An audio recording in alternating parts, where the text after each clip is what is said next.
Many people wonder, why is it that relationships break up? What is it that happens? Well, there's lots of reasons for that, but the one I'm going to share with you today, most people would never, ever expect. Before I tell you what that is, I want to give you a couple of clues to watch for with the body language of the person that you're dealing with.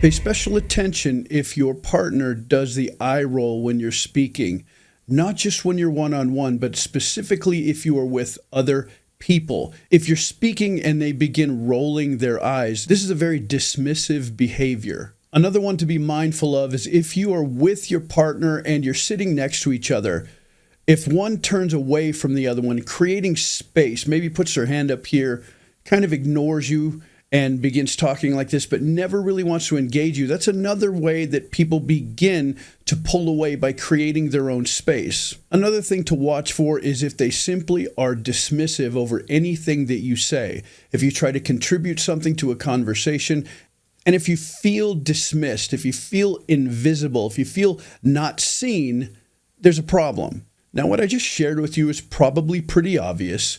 What I'm about to tell you, most people would have no idea would break up a relationship. Here it is. The fastest way for a relationship to break up is for one of the partners to begin therapy. That's right. Most people would never understand that. Let me tell you what happens.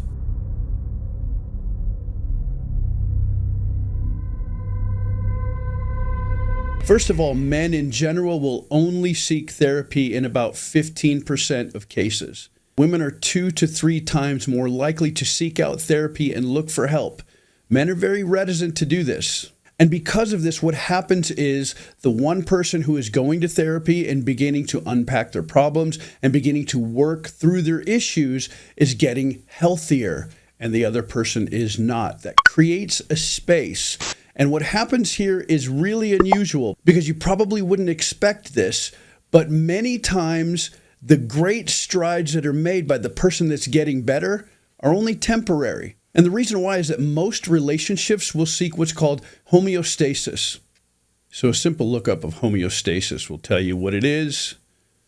In short, the purpose of homeostasis is to maintain the established internal environment without being overcome by external stimuli that exist to disrupt the balance. Now, homeo is short for same, and stasis means it doesn't move, or it stays in the same place, or it doesn't change. So homeostasis is what happens when an organism tries to keep peace by making sure that the status quo doesn't change. This is another thing that really surprises people. When someone gets worse in a relationship, it's actually easier to deal with than if someone gets better in a relationship. What you talking about, Willis? Because the relationship will naturally seek homeostasis, that coming back together to the status quo, what happens is the healthy person will sometimes lose all that work that they did as they seek to come back to the status quo. Whereas the person who got worse, because homeostasis happens, they will usually rise back up